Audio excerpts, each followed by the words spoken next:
शांति। मैंने बताया है कि हमारे जो 3 शरीर है उसको साफ करने के लिए दुआ बहुत ज़रूरी है।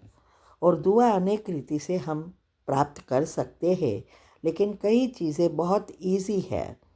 जैसे आजकल लोग वीडियो तब देखते हैं जब कितने लाइक है, कितना शेयर किया है, कमेंट कितनी रखी है, कितने सब्सक्राइबर है, व्यूज़ कितने हैं, ये सब देखकर वीडियो देखते हैं।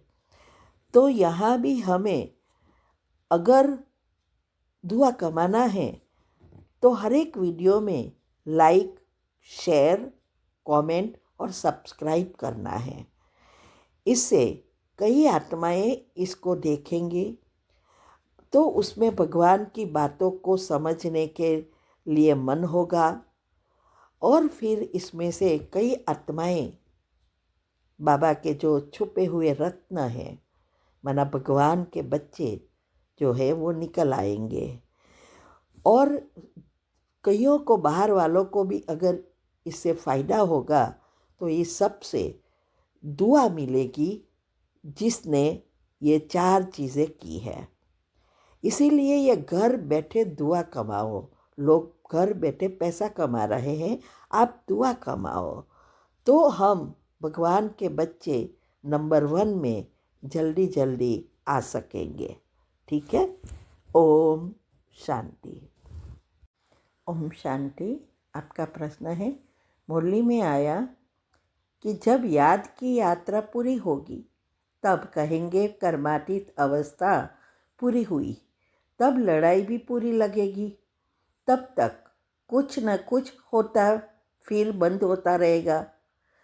लड़ाई तो कभी भी छिड़ सकती है, परंतु विवेक कहता है जब तक राजाई स्थापन नहीं हुई है तब तक बड़ी लड़ाई नहीं लगेगी।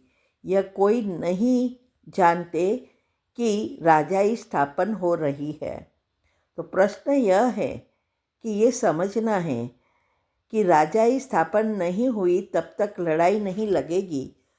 तो यहाँ परमात्मा कौन सी राजाई स्थापन की बात कर रहे हैं, ये समझना है। उत्तर है, राजाई स्थापन होना अर्थात ये जो स्वर्ग की स्थापना हो रही है।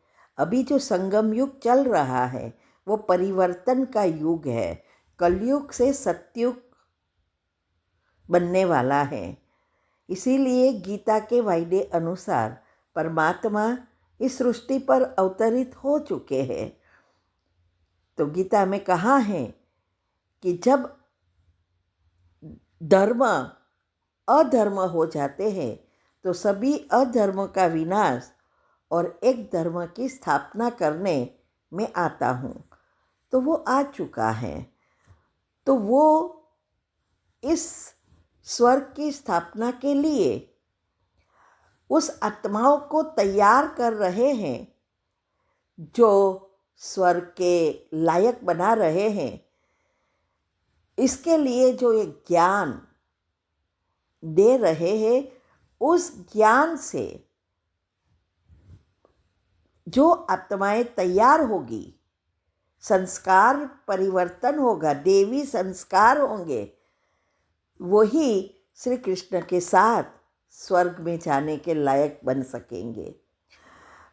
तो परमात्मा के बच्चे तो 33 करोड़ बनेंगे, जिसका शास्त्रों में गायन है, 33 करोड़ देवी देवता। लेकिन स्वर्ग के पहले जन्म में 9 लाख ही आएंगे और उसमें भी 9 लाख तो प्रजा है और 108 जो है वो श्री कृष्ण के घराने की आत्माएं हैं। तो ये जब तक सारा प्रोजेक्ट जो भगवान का है वो तैयार ना हो जाए तब तक लड़ाई नहीं लगेगी। तो राजाई कहाँ स्थापन होगी?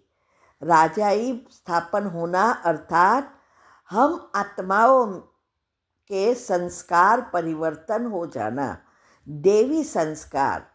तो 8, 108 और 9 लाख जो पहले जन्म में आने वाली आत्माएं हैं, वो जब तैयार हो जाती है, कर्मातीत बन जाएगी, तभी ये लड़ाई लगेगी। तब तक बाबा कहते हैं कि ये रिहर्सल होता रहेगा, छोटी मोटी विनाश होती रहेगी।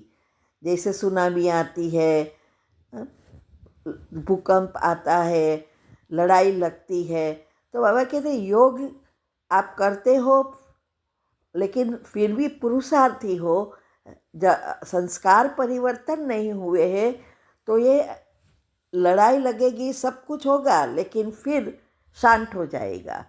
लेकिन ये 9 लाख आत्माएं, पहले जन्म वाली आत्मा के संस्कार परिवर्तन हो जाएंगे, तो फिर बाबा कहते हैं कि बड़ी लड़ाई लगेगी जो विनाश कराएगी और फिर नई दुनिया की स्थापना कराएगी। तो यहाँ राजाई स्थापन होना अर्थात ये स्थूल में नहीं, सूक्ष्म में हमारे संस्कार परिवर्तन होना, ठीक है। और वो आत्माओं के एक भी पाप कर्म नहीं रहेगा, फिर नंबरवार है, लेकिन वो आत्माओं की पुण्य कर्म से भरपूर हो जाएगी और तब विनाश होगा, ठीक है। ओम शांति।